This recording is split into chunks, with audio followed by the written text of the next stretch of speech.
Mais faites-le taire! Faites le taire avec Willy Rovelli face à nos invités. Bonjour Willy. Bonjour Anissa, bonjour Saint-Thomas qui ne croit que ce qu'il voit à la télé. Et bonjour moi. Patrick Evenot et Gilles Guettner. Eh bien Thomas, puisque vous ne me demandez pas mon avis sur le débat, je vais vous le donner quand même.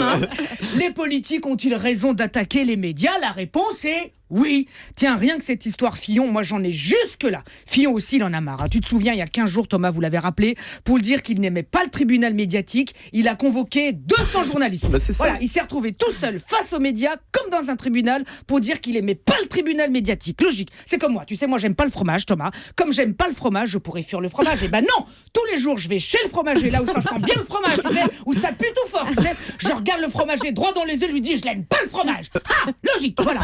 Ah non, mais qu'on lui foute la paix à Fillon, merde, ok, sa femme au Parlement, elle était invisible, mais cette famille, et lui, c'est le candidat de la transparence, tu vois. Partout où elle bosse, elle est payée, on la voit jamais. Oh, c'est pas nouveau. La femme de Sarkozy, pareil, elle est payée pour sortir des disques, mais quand tu les écoutes, tu l'entends jamais. Eh oui, l'autre emploi fictif depuis 15 ans, hein. Non, mais maintenant, dans tous les meetings, c'est mignon, t'as vu, les gens arrivent avec des pancartes, je suis Pénélope, et Fillon arrive aussi avec des pancartes, je suis dans la merde. C'est très mignon.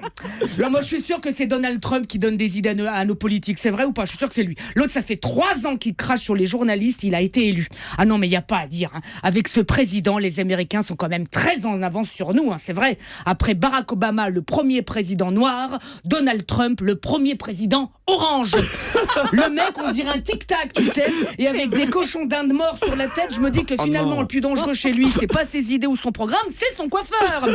Enfin, Donald Trump, il est quand même devenu célèbre grâce aux médias, hein, c'est vrai, grâce à une télé-réalité, Thomas. Ça se trouve, ben oui, ça se trouve dans quelques années en France, le président de la République, ça sera Loana. Présidente Loana, comment allez-vous lutter contre le terrorisme? Oh, je maîtrise bien le sujet, vous savez, je me suis quand même fait connaître en me faisant sauter. Voilà, ça promet bien. Alors aujourd'hui, c'est quand même génial, quand il y a un truc qui va pas, c'est la faute des médias. Et ça marche pour tout. Ce matin, la machine de repas m'a fait couler le café sans qu'il y avait de gobelet, c'est la faute des médias. Un coup de Catherine Sellac, thé ou café, c'est bien beau, mais j'aurais préféré tasse ou gobelet.